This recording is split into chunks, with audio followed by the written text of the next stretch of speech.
Dicho esto, permítanme contarles una historia. Permítanme contarles una historia donde Pedro y Juan eran dos muy buenos amigos y ellos fueron encargados de una misión muy, muy especial. Imagínense a Pedro y a Juan encaminados yendo hacia un pueblo donde tenían que ejecutar una misión especial, no una misión particular que fue enviado y dado por su Señor. Ellos fueron y le dijeron: vayan Pedro y Juan, vayan a realizar esta misión especial, que ya casi les voy a decir cuál era esa misión. Entonces Pedro y Juan partieron de manera obediente, fueron a hacer toda esa labor que el Señor de ellos les había encomendado. Imagínense que producto de esta labor, ellos en algún momento, cuando tuvieron que ir al templo, que era una de sus rutinas dentro de ese caminar, dentro de esa misión, Pedro y Juan iban entrando al templo y de pronto ven una persona que ha estado por muchísimo tiempo a la entrada del templo. Y él les clamó y le dijo: ¡ayuda! ¡ayuda!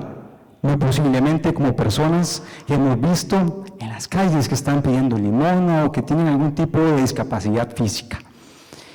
Y esta persona que había estado por muchísimo tiempo ahí, le dijo a Pedro y a Juan que le ayudaran, que le dieran algo, una limosna. Pedro y Juan le dijeron: mira, no tenemos ahorita que darte algo monetario, pero podemos darte de otra cosa, podemos darte de lo que tenemos. Esto era parte de la misión que el Señor les había encomendado tanto a Pedro como a Juan. Y en ese momento, a través del Señor Jesús, ellos hicieron un milagro a este paralítico, el cual había tenido muchísimo tiempo. Pueden imaginarse el tiempo y el estado que tenía esa persona de pasar muchísimo tiempo esperando por su salvación. Y más que eso, en ese momento lo que ocupaba era ayuda física, poder levantarse para poder desarrollarse como cualquier persona. Él había estado ahí tullido, muy posiblemente, por mucho, mucho tiempo. Y en ese momento Pedro y Juan les dieron de lo que tenía, que él estaba esperando algo monetario, pero les dio algo más especial e importante, que era parte de esa misión que el Señor les había encomendado. Y producto de eso, ellos continuaron en su caminar, en su andar. Pedro y Juan continuaron caminando, y los gobernantes de esa ciudad comenzaron a decir: qué raro, esa parejita que anda por ahí, ese par de personas, ese par de varones que andan por ahí, me están generando mucho ruido, porque ellos estaban haciendo algo que era contrario a lo que estaban acostumbrados, y eso les estaba generando como revuelo, estaba generando que la gente estuviera diciendo: qué extraño, mira el milagro que hicieron en el nombre de Jesús, Pedro y Juan. Y eso llegó hasta los oídos del concilio, de los gobernantes, de los maestros, y decía: pero ¿qué están haciendo ellos ahí? Un momento, esto no nos sirve, esto no es bueno, porque no va en contra de lo que nosotros hemos estado enseñando. Y un día, este grupo de personas, estos maestros, se encontraron frente a Juan y a Pedro y le dijeron: vengan para acá ustedes, ¿qué es lo que ustedes están haciendo? ¿Qué es eso que están realizando milagros en el nombre de Jesucristo? ¿Y qué es eso, verdad? Entonces los llamaron, y producto de este revuelo que ellos estaban causando, ellos ocupaban mantener el orden, ¿sí?, dentro de lo que ellos concebían que era bueno, y esas personas estaban haciendo algo contrario a lo que ellos estaban llamados a hacer, a mantener el orden, a instruir al pueblo y demás. Y a raíz de esto, ellos decidieron que los iban a encarcelar. A ese par de revoltosos hay que meterlos en la cárcel, por porque no nos sirve que sigan haciendo esto. Ese par de revoltosos fueron encarcelados. Imagínense cómo se pudieron sentir Pedro y Juan en ese momento, diciendo, pero ¿qué estamos haciendo mal? No estamos robando, no estamos matando, no estamos haciendo algo que vaya en contra de la ley y que amerite que nos lleven prisioneros. ¿Cómo se sentirían ustedes si fueron encomendados una labor? La están cumpliendo a cabalidad, la están haciendo. ¿Cómo se sentirían si dicen, no, venga y va para la cárcel? ¿Cómo se sentiría usted, hermano y hermana? Ellos, producto de todas esas enseñanzas que estaban dando y clamando que había resurrección en Jesucristo después de la muerte, ellos, producto de esa misión, habían logrado a través de Jesús que más de 5,000 personas, sin contar a niños ni mujeres, fueran convertidos. Imagínense la labor que estaban haciendo Pedro y Juan. El concilio al día siguiente lo llamó y le dijo, bueno, vengan ustedes, cuéntenme qué es lo que ustedes están haciendo, porque ese alboroto que me están generando no me sirve. Cuéntenme, lo llamaron a cuentas. Imagínense que los tribunales de Cartago lo llaman a ustedes y digan, pero ¿que ustedes qué están haciendo? Y ustedes, pero ¿qué estoy haciendo mal? ¿Sí? Y este concilio, que estaba integrado por varias personas o por varios grupos, sectores, que eran gobernantes, ancianos y también saduceos. Esas personas los llamaron a cuentas. Yo me sentiría nervioso, yo estaría con miedo ante los tribunales por algo que no he hecho mal, pero siempre de estar ante un juzgado o algo así genera incertidumbre, genera miedo, ¿cierto? Imagínense cómo pudieron estar Pedro y Juan en ese momento. Y les hicieron la siguiente pregunta: ¿con qué poder o en nombre de quién ustedes andan haciendo milagros, andan enseñando al pueblo sobre cosas que me generan revuelo, que van contrario a lo que nosotros hemos estado enseñando? Y Pedro, lleno del Espíritu Santo, respondió: gobernantes del pueblo y ancianos,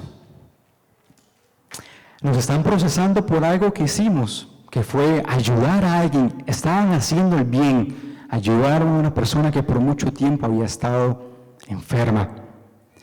Y se nos preguntan, ¿por qué fue sanado? Y más bien, ¿cómo fue sanado? ¿Qué fue lo que ustedes hicieron para ver esto que era contrario a lo normal, a lo natural? ¿Cómo fue que ustedes hicieron este milagro? Y ellos respondieron específicamente. Pedro, lleno del Espíritu Santo, le respondió: esa obra que hicimos fue porque en el nombre de Jesús fue levantado. Ese hombre Jesucristo que ustedes hace tiempo atrás, no hace mucho, ustedes habían crucificado, ustedes habían enviado a la cruz. Ese mismo es el que hizo el milagro de levantar a esa persona que por mucho tiempo estuvo tullido. Los gobernantes, al ver la osadía, imagínense a los gobernantes diciendo: pero ¿qué le pasa a este par de, pongamos que sea un par de chiquillos, qué le pasa a este par de mocosos viniendo con esa osadía y diciéndonos esto? Ahora un paréntesis: Pedro y Juan no eran personas ilustradas, sino que eran personas con un bajo nivel de conocimiento y entendimiento de la palabra. Y ante los maestros decían: ¿y estos qué se creen? ¿Qué se creen esos para venir delante de nosotros y hablarnos de esa forma, con esa osadía? Y quedaron asombrados de ver cómo ellos hablaban ante ellos, cómo respondían, con cuál criterio y determinación hablaban. Ellos se quedaron perplejos y dijeron, ellos han estado con Jesús. Ellos han estado con Jesús. Y ahora otro paréntesis, cuando uno está con Jesús, se nota la diferencia.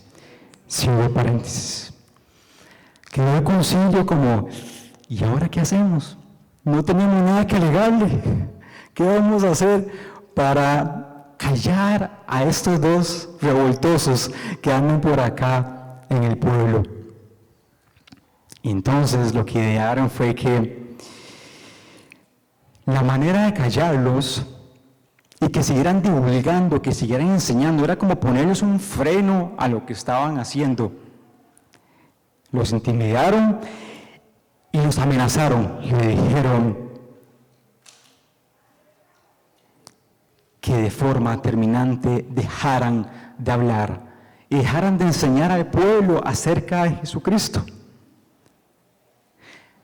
Esa fue la respuesta de parte del concilio. Pedro y Juan no se quedaron callados. Un momento. Usted no nos puede mandar a callar de lo que hemos visto y de lo que hemos oído. Y les hicieron esta pregunta al concilio. ¿Es justo delante de Dios obedecerlos a ustedes en vez de obedecer al Señor? Nosotros no podemos acatar sus órdenes. Debemos de someternos al señorío supremo. Ustedes como concilio, pónganse en el sombrero del concilio. ¿Qué pensarían? Un par de chiquillos que no son ilustrados, que no tienen el nivel de conocimiento de los maestros. ¿Cómo se sentirían? ¡Wow! Hay algo diferente en ellos. Ellos mostraron rebeldía. Ellos no se sujetaron a lo que les estaban diciendo el concilio en ese momento, que era que dejaran de enseñar y de hablar, de predicar, de proclamar las buenas nuevas. Ellos no obedecieron, sino que fueron aún más revoltosos, continuaron en su rebeldía, y esta era una buena rebeldía. Posteriormente el concilio les volvió a decir, mira, detengan, ya no pueden enseñar más, ya no pueden enseñar más ni predicar acerca del mensaje que ustedes vienen diciendo. Segunda amenaza que recibieron Pedro y Juan. Y después de eso, el concilio los dejó marcharse. No hallaban manera de castigarlos. Todos alababan a Dios por lo que había sucedido, por el milagro que les relato y por otros más que en su momento habían realizado en el nombre de Jesús. Al quedar libres Pedro y Juan, ellos volvieron con su grupo, con los suyos, volvieron a donde estaba su grupo que había sido también encomendado en la misma labor. Entonces volvieron, quedaron libres, imagínense en esto, quedaron libres y volvieron a contarles todo lo que les había sucedido, todo lo que había pasado delante del concilio. Muy posiblemente llegaron asustados, pero también confiados de que el Señor los respaldaba. ¿Sí? Y quiero que vayamos por favor a Hechos 4:23 para continuar con este relato.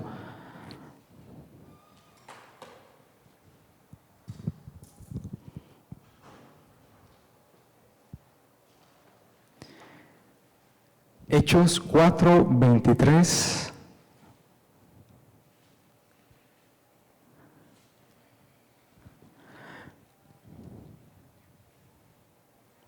Dice que al quedar libres, ellos volvieron a los suyos. Y cuando estos escucharon todo lo que habían pasado, que fueron amenazados, ni más ni menos, de que no podían seguir con la misión que el Señor les había encomendado.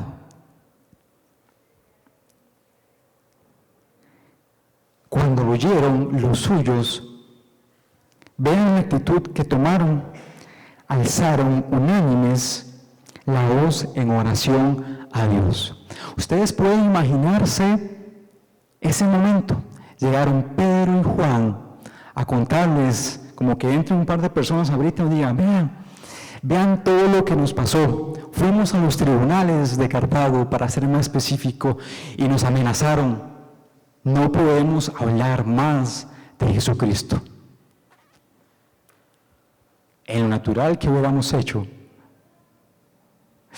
Daisy, ya no hagamos nada más, quedémonos aquí tranquilito mejor, porque si no nos van a meter a la cárcel, nos van a meter presos, nos van a montar una persecución constante.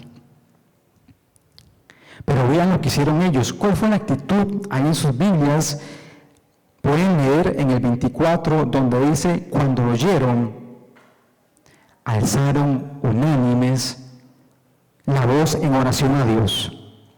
Esas personas estaban en un mismo sentir, estaban en coinonía. ¿Y qué fue lo que hicieron ellos? En lugar de ponerse a llorar, de ponerse a quejar, de decir, pero ¿cómo? Si estamos enviados a hacer esta misión, nos van a perseguir. No, mejor dejemos esto y vámonos, qué cansado, qué pereza. ¿Qué era lo más fácil, cierto? ¿Qué actitud tomaron ellos? Ellos, todo lo contrario, comenzaron a orar de forma unánime. Y quiero que haga mucho énfasis en esto, de forma unánime, ¿sí? Y comenzaron a orar de la siguiente manera: soberano Señor. Vean que se estaban dirigiendo al Señor como el Dios que tiene el control de todo. Ellos sabían a quién estaban orando. Y es bueno reconocer el señorío del Señor en todo momento, y principalmente cuando estamos en momentos de tribulación, de persecución, de aflicción. Saber que el Señor es soberano. Eso que estaban viviendo ellos no era ajeno al Señor.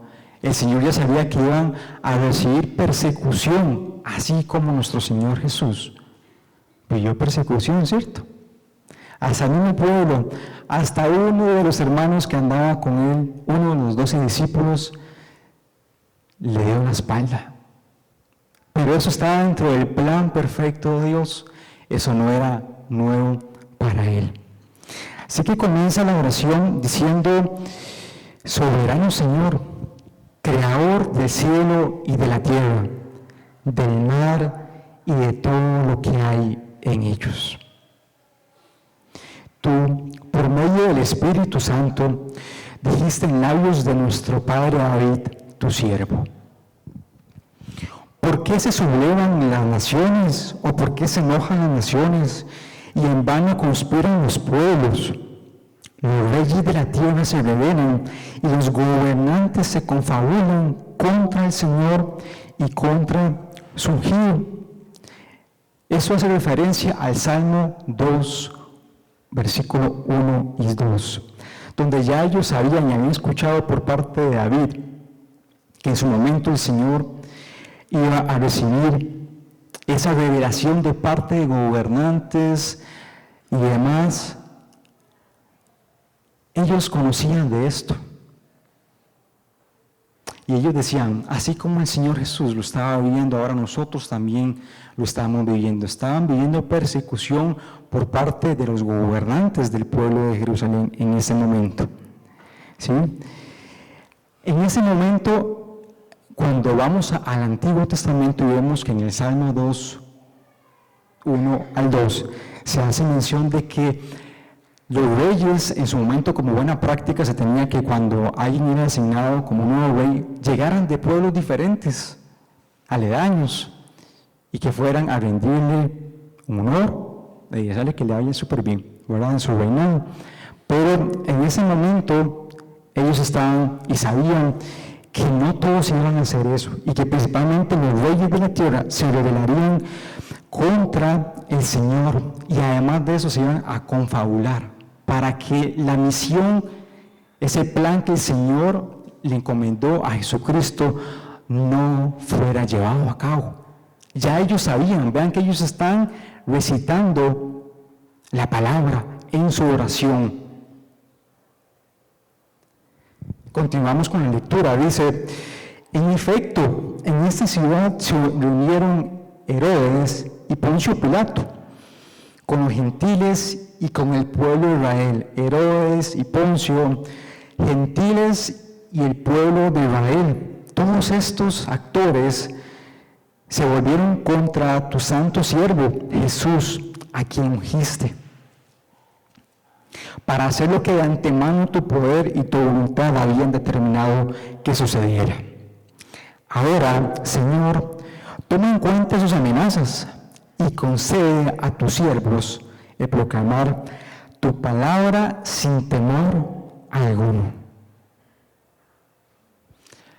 Lo más fácil en la oración era que ellos pidieran por protección, porque les quitaran los problemas, porque ya no vivieran persecución. Era lo más sencillo, ¿cierto? Yo me imagino que más de uno, acá no me levantan la mano, pero más de uno, yo me incluyo dentro de esos, muy posiblemente hubiera dicho: Señor, quita de mí esta carga. Señor, que mejor vivamos tranquilitos en la zona de confort, seguros, que no vivamos persecución. Señor, ayúdanos. ¿Y el Señor ustedes creen que lo podía hacer? ¿Sí? El Señor lo podía hacer. Pero ellos, en lugar de tomar esta actitud, esta disposición de enconcharse, decir: Señor, mira, quita mejor eso de nosotros. Es muy fuerte para nosotros, no podemos soportar eso. Ellos, en lugar de eso, pidieron poder. Pidieron poder. No pidieron que el fuego destruyera a sus enemigos. Señor, a esa gente del concilio, manda fuego para que sean destruidos. No, ellos pidieron poder. Repítale y dígale al hermano en la par: poder. Códelo, si se está durmiendo, métele un codazo ahí. Poder. Sí, con poder métele el codazo. ¿Sí? Ellos pidieron poder al Señor. Ellos vienen clamando, diciéndole: Señor, tú que eres Dios soberano, tú que eres el creador, ¿sí? Danos poder. Ellos sabían a quién estaban clamando.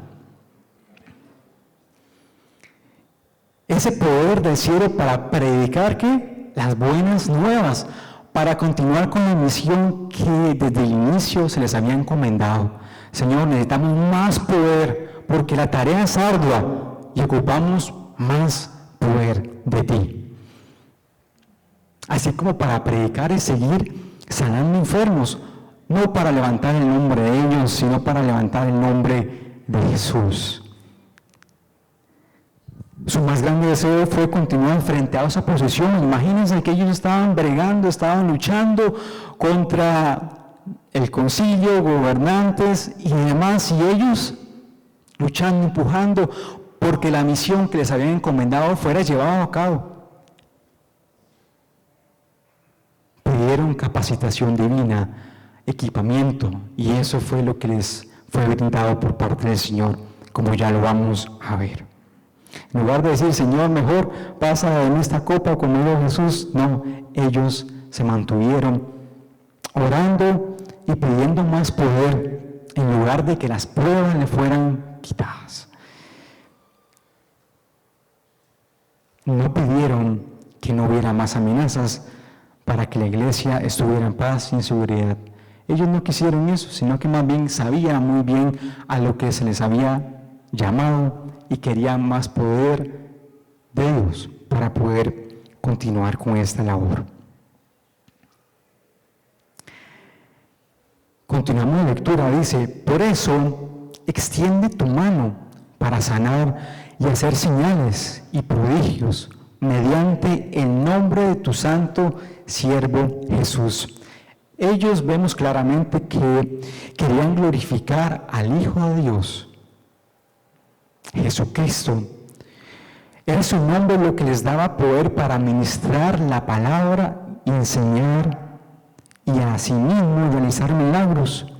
Solo su nombre merecía y merece la gloria al día de hoy. La gloria de Dios y no las necesidades. Ellos no querían decir, mira Dios, danos más poder para que nosotros, Pedro y Juan, seamos exaltados y digan, ¿qué cargan ese par de chavalos que están haciendo todos estos milagros? No, ellos no querían eso. Ellos querían que a través, que ellos eran mensajeros, que ellos eran un instrumento, que ellos eran un canal para llevar a cabo una misión y que esta misión fuera llevada a cabo de buena forma para que el nombre de Jesús fuera exaltado por sobre todo nombre. De esta oración vamos a ver tres características muy importantes. El primero de ellos es unanimidad. Cuando hablamos de unanimidad, hablamos como de uno, ¿verdad? Nos hace como algo parecido a uno. Sí, ellos estaban en un solo cuerpo. Cuando ellos comenzaron a orar, recuerden, vinieron Pedro y Juan, escucharon lo que les había sucedido y ellos, como un solo cuerpo, comenzaron a orar, a clamar delante del Señor.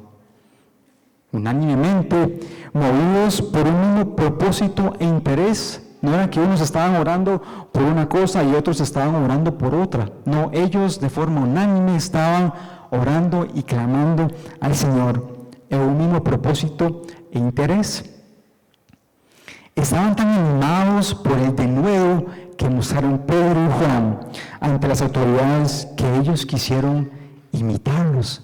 Ellos quisieron decir, wow, Pedro y Juan, empoderados por el Espíritu Santo, ya habían sido llenos y vieron lo que estaban haciendo, con qué osadía ellos estaban llevando la misión y dijeron, aquí hay que orar porque nosotros también debemos de seguir ese ejemplo para poder ser y llevar el mensaje que el Señor les había encomendado, esa misión, ¿sí?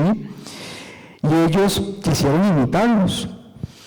Y aquí un punto importante, cuando hay unanimidad, estamos hablando como un solo cuerpo, no hay división. ¿Saben qué cosas puede generar división en la iglesia? Tal vez algunos de ustedes dicen, yo creo que sí. Ya tal vez algunos de ustedes pueden tener ahí en sus mentes algunas cosas que generan división en nuestra congregación, en nuestra iglesia. Por ejemplo, pleitos, celos.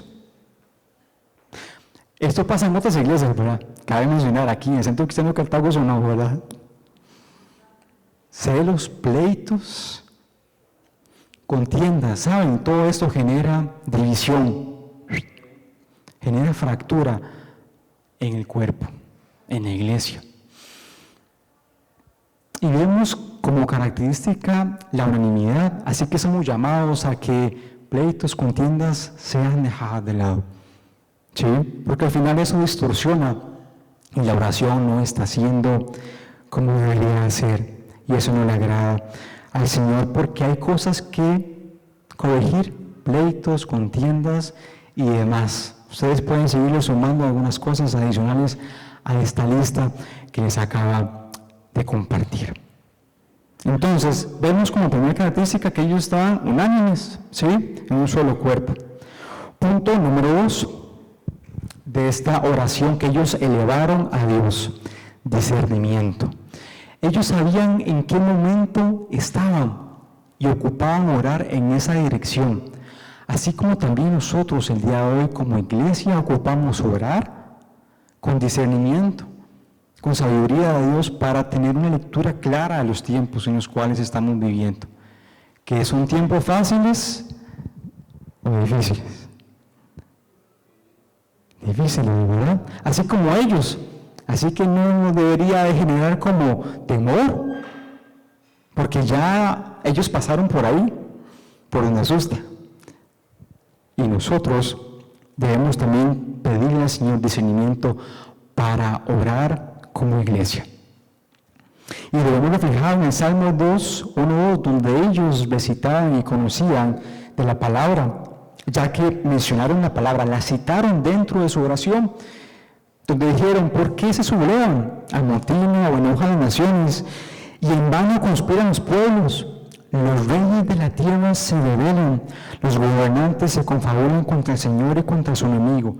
Ellos serán entendidos. Ellos conocían la palabra, así como nosotros necesitamos día a día estarnos cultivando con la palabra para que nuestras oraciones, esa palabra de Dios, sea expuesta también día a día. Aquí desde acá adelante está expuesto muchas veces y se les ha llamado, invitado, exhortado a que continuemos con oración y la lectura de la palabra, que muchas veces ustedes pueden decir, ya eso me lo sé y me lo han dicho hasta el copete, pero vamos a seguir insistiendo porque vean lo importante de tener ese discernimiento y ese conocimiento de la palabra, si no estamos vacíos y nuestras oraciones no van a ser como las de ellos. Eso es un ejemplo de lo que ocupamos al momento de orar como iglesia. El discernir los momentos en los que estamos como iglesia es sumamente valioso para saber cómo debemos orar. Si no vamos a orar en un sentir que el Señor está, o en los tiempos que no son los correctos, estamos desubicados, ¿sí? Estamos, como se dice popularmente, detrás del palo, ¿sí? Entonces ocupamos también que cuando estemos orando, unanimidad, discernimiento. Punto número 3. Ellos oraron de forma definida y concreta. Ellos no pidieron que cesara la persecución o que pudieran escapar ilesos a algún lugar seguro, ¿sí? Ellos pidieron poder, que fueran dotados de poder espiritual para afrontar la persecución y que el Señor se hiciera cargo de la situación mientras ellos seguían testificando. Y por último, ellos pidieron de forma concreta y definida que el Señor los usara como instrumentos de bendición hacia quienes les perseguían. Esos son los 3 elementos que podemos ver y que podemos poner en práctica al momento de orar, ya que como iglesia hemos venido en esta serie de predicaciones que se ha titulado Ser Iglesia para diferentes cosas. Hoy estamos viendo de ser iglesia que ora. ¿Con cuál propósito? No con el propósito de quedarnos encochados y nada más oramos ya, Señor, no, sino de orar para proclamar la palabra, las buenas nuevas. Y aquí clave es que oremos para poder recibir de ese poder que hemos recibido, pero aún más porque la tarea es ardua, es pesada, y ocupamos de ese poder para continuar con la misión que el Señor nos ha encomendado como miembros de la iglesia, ¿cierto? Amén. Y dice el 31, después de haber orado, tembló el lugar en el que estaban reunidos. Todos fueron llenos del Espíritu Santo y proclamaban la palabra de Dios sin temor alguno. ¿Recuerdan cómo estaban ellos, cómo venían Pedro y Juan? ¿Sí? Y cómo fue que ellos comenzaron su oración. Señor, ayúdanos a que, o empodéranos para que podamos ir y proclamar con poder las buenas nuevas. Y ven acá en el 31, donde el Señor les respondió en ese momento. Hizo que temblara, les movió el piso. Hizo que temblara y fueron llenos, ¿de qué dicen sus Biblias? Del Espíritu Santo. Y luego, ¿qué dice? Hablaron con de nuevo la palabra de Dios sin temor alguno. Aquí podemos ver, amados y amadas, que hay un antes y un después de la oración que ellos hicieron.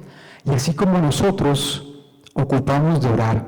Muchas veces estamos en situaciones donde decimos, Señor, ¿cómo hago para poder proclamar las buenas nuevas, tu evangelio, Señor? Ocupamos orar como iglesia para poder ser llenos del Espíritu Santo, para que podamos proclamar la palabra sin temor alguno, encomendados y sabiendo que lo que estamos haciendo es para gloria y honra de Jesucristo, nada más.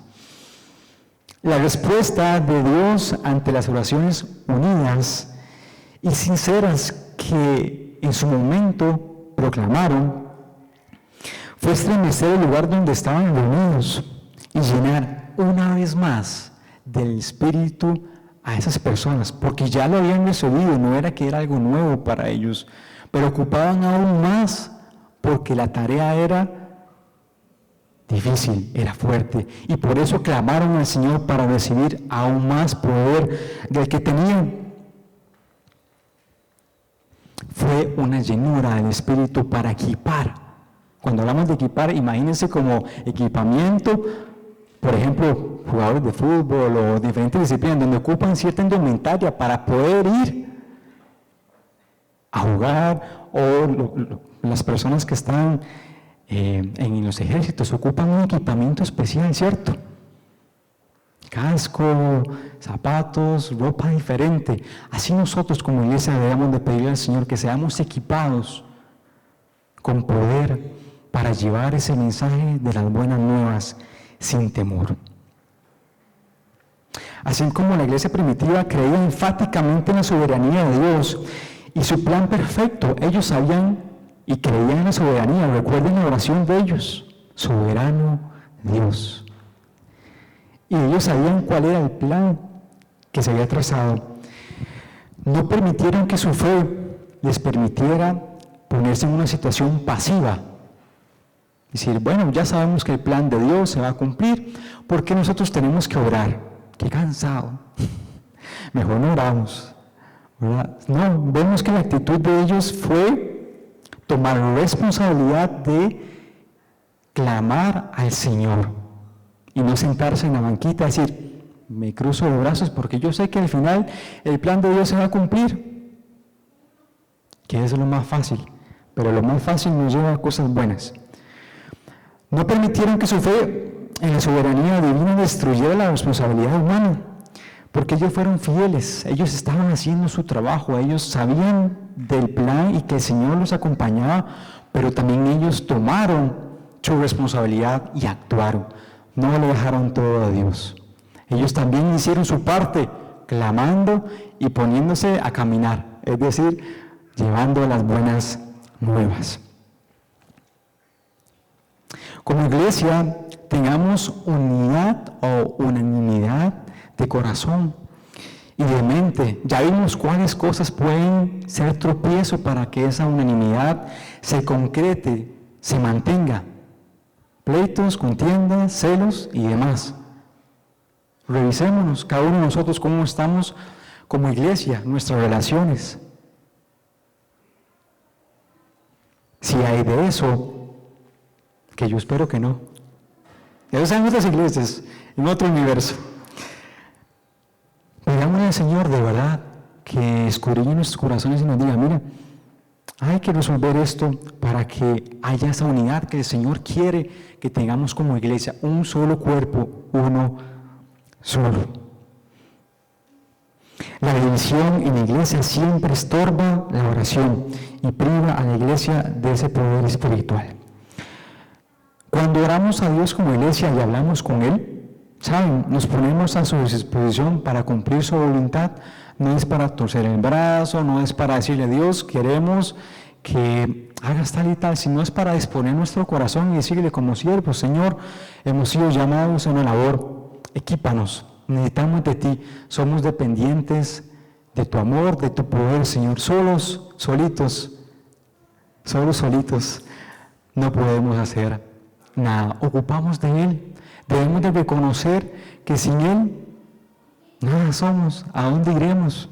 Y para poder cumplir como iglesia la proclamación del Evangelio, ocupamos del poder de Él. Hermanos y hermanas, no es a través de nuestras fuerzas, sino es a través del Espíritu Santo, que nos empodera, ¿sí? Entonces ocupamos definitivamente de Él. La verdadera oración no es decir a Dios qué debe hacer, sino pedirle que haga su voluntad a través de nosotros.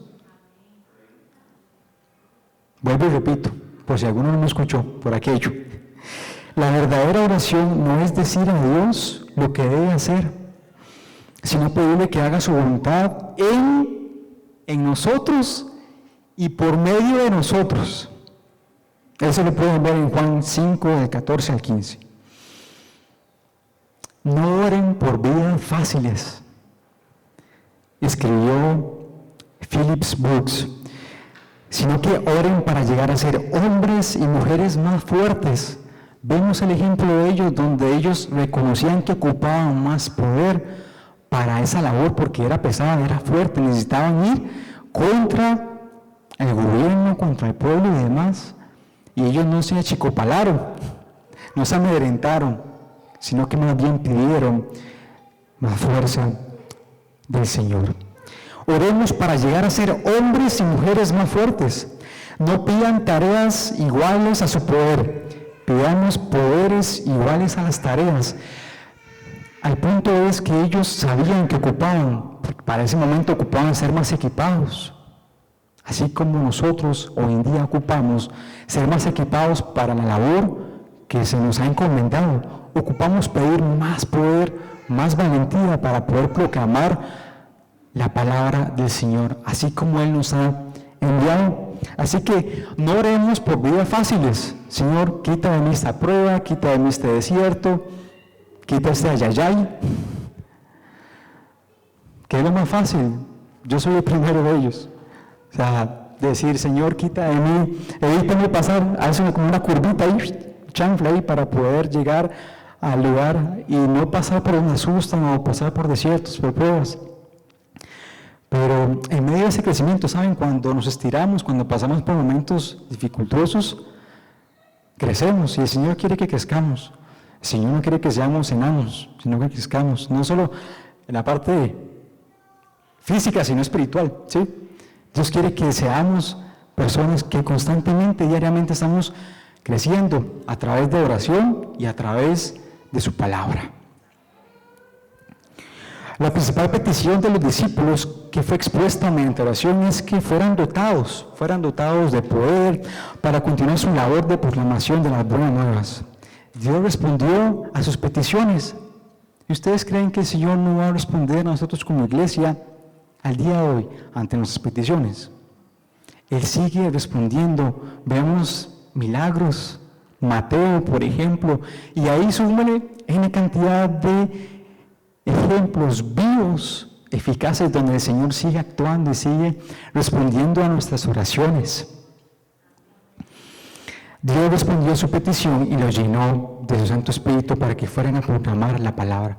Así, hermanos y hermanas, les extiendo esa invitación para que pidamos por poder para proclamar el Evangelio que se nos ha encomendado. Y ya para ir finalizando, a modo de conclusión, 3 puntos. Seamos iglesia que oramos para proclamar la palabra. Debemos orar a Dios sin cesar, como iglesia, para tener el valor necesario para proclamar el mensaje del Evangelio en estos tiempos.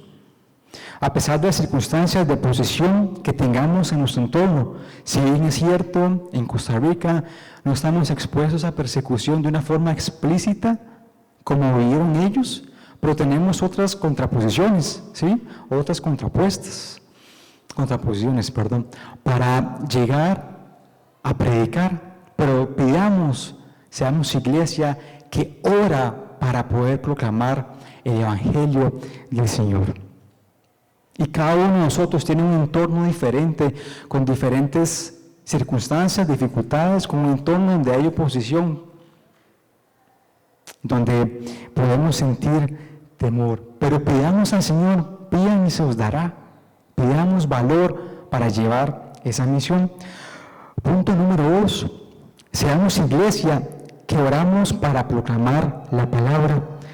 Ora como si todo dependiera de Dios. Y trabaja como si todo dependiera de ti. La fe en un Señor soberano es un tremendo estímulo, ¿sabe? Cuando uno ora y sabe que el Señor tiene control de todo, que nada se le ha escapado de las manos, que dentro de su plan perfecto estaba que Jesús fuera amedrentado, tuviera oposición y nosotros también que tengamos oposición. Eso no se escapa, pero saber que el Señor tiene control de todo eso nos debe reconfortar. Nos debe llenar de paz y de seguridad que sigamos haciendo lo que nos corresponde. Dios hace su parte y nosotros como iglesia hagamos nuestra parte. Oremos y proclamemos. Punto número 3. Seamos iglesia que ora para proclamar la palabra. El nombre de Jesucristo no ha perdido su poder, jamás. Pero muchos del pueblo de Dios han perdido su poder porque han dejado de orar al Dios soberano. El nombre de Jesucristo no ha perdido su poder, ¿cierto?